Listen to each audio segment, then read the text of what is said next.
Hey everyone, Chris here, the RC Geek. Welcome back to the shop. In this video we're talking about the AeroFoam MB-339 from Banana Hobby. This is a really nicely sized jet. It's got 105mm EDF installed into it, and so it flies really nicely with that setup. And the finish on it is really nice as well. And so in this video we're going to talk through the assembly, we'll talk through flight and all of my setup information. We'll start out first with the assembly and we'll go from there. So let's go!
As assemblies go, this airplane did take a bit longer than some of the other airframes that I have put together. There's just more to it. In assembling the airframe, you actually start with the nose, and I had drilled holes through each side of that so I could route servo wires through because I wanted my receiver in the very front. From there, I spent a lot of time cleaning up the wires as they come and feed through the fuselage. And also there are some plywood plates that are all installed within the nose area. That's all for the turbine model. And so I removed all of that out of the airframe so I could open up space for the flight batteries. And so routing all of those wires did take some time. I do recommend that just to take that extra time to make sure everything's routed cleanly because the airframe is all open on the inside and you don't want the fan to suck in any servo wires. The other thing that I did in the process is the speed controller had gotten knocked loose in shipping. And so I simply embedded that plywood plate it's attached to into the foam. I used a Dremel to open up and create a recess that I then epoxied that plate into. The other thing I want to mention is that the airplane comes with brakes. However, Banana Hobby provides with the kit JPHobby brakes, which provide significantly more braking force to them. And so to swap them out, it's literally just a drop-in replacement. However, when you put the JPHobby brakes on, you do need a washer on one side just to make sure that there's no lateral play within the strut, especially when the brakes are engaged, otherwise it's going to lock up your tire. I should mention that to avoid having to reroute wires and things, I ended up just clipping those brake lines and crimping my own connectors onto them, so that way I didn't have to deal with anything other than that one connection. And if I need to make changes in the future, it's very easy to do that. If you find that there is not enough braking force, or if there is too much braking force, you can actually tune that by adjusting your endpoints in your radio. And so for me, initially I wasn't getting enough braking force, so I increased that endpoint adjustment, and then that gave me the force that I was looking for. Also, I actually like to put the brakes on my push button on the radio because that allows me to pulse them and almost use them like anti-lock brakes. Also, I do recommend just pulling the fan out, double checking everything with it, but then also ensuring that you have a really good seal on that exhaust duct. And so any leakage in that exhaust means that you'll be losing thrust from it. One last thing I recommend, there's a hole in the nose gear area. Simply just tape over that. Otherwise, I found that the nose gear doors were sucking closed from the fan suction, and so covering that up and sealing it up took care of that, and the landing gear came right up without any issues. Also, on the main gear strut doors, I recommend backing out those screws and adding a nut on there and then putting some Loctite on the threads. Otherwise, if you try to screw them in, you can actually lock the strut compression. So it's better to add that spacer on there and then just use that Loctite. Otherwise, those were kind of the major points. The model goes together really well and it looks fantastic when it's all on the bench. I am using a 10-channel receiver in the model. Of the 10 channels, I think I'm using about 9 of them. So you have the brakes that are on a separate channel, you have the speed brake, which is on a separate channel, and then I also put my steering and my rudder on separate channels just so that I could adjust the steering independently if I needed to.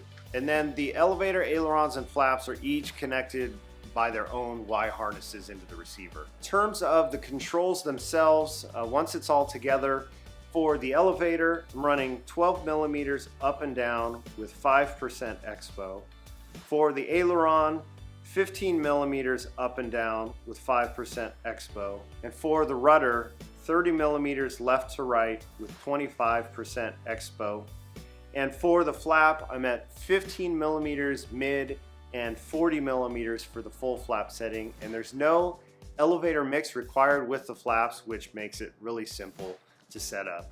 In terms of the CG, there is a 3S 2200 milliamp hour battery for the receiver.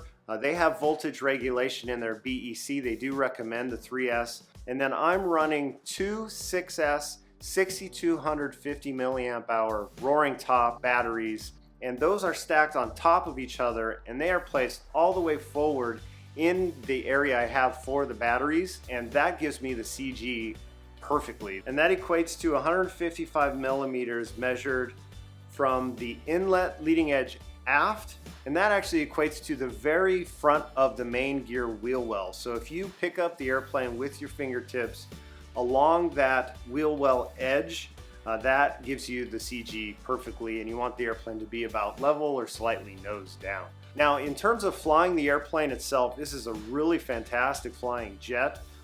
You know, you've got that nice straight wing on the model. Straight winged jets usually just fly fantastically, and this is no exception. It looks great in the air. The shape is really good. I really like the looks of the MB-339. Maneuvering around, it rolls nice and axially. The verticals are quite good with it. You do want to use some energy management though when you do go into the vertical. So make sure you're getting some speed before you pull up into the vertical, because it's not going to thrust its way through it. And so the airplane lands really nicely as well with the full flaps. It will set into a nice attitude and flares really well. I have my timer set to about 3 minutes and 10 seconds. When it goes off, that is my indication to set up for landing. So the total flight time is probably about 3.5 to 3 3/4 minutes. And so let's take this out to the field. We'll give you guys a flight, and then we'll come back and we'll wrap this up.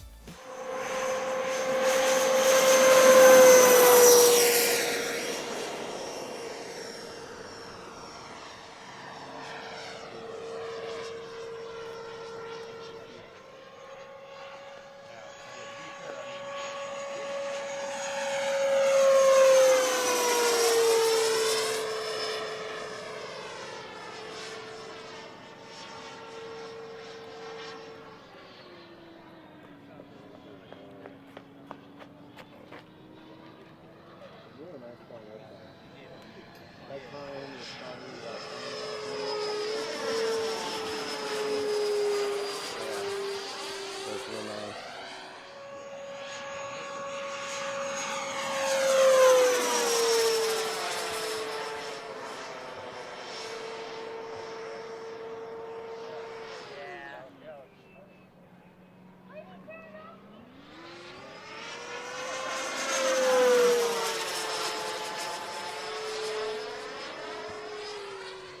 Flaps. Put the speed brake down.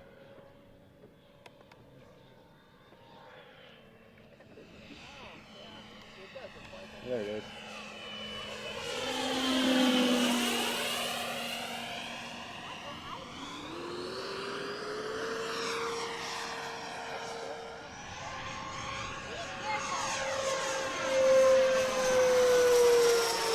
TV feels really good.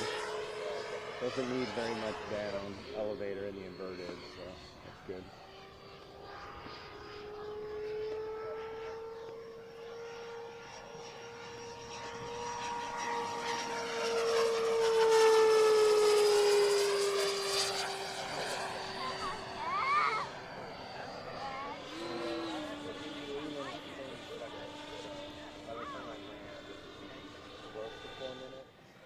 Extra slow boyfriend, he's pattern playing instead of competition with me.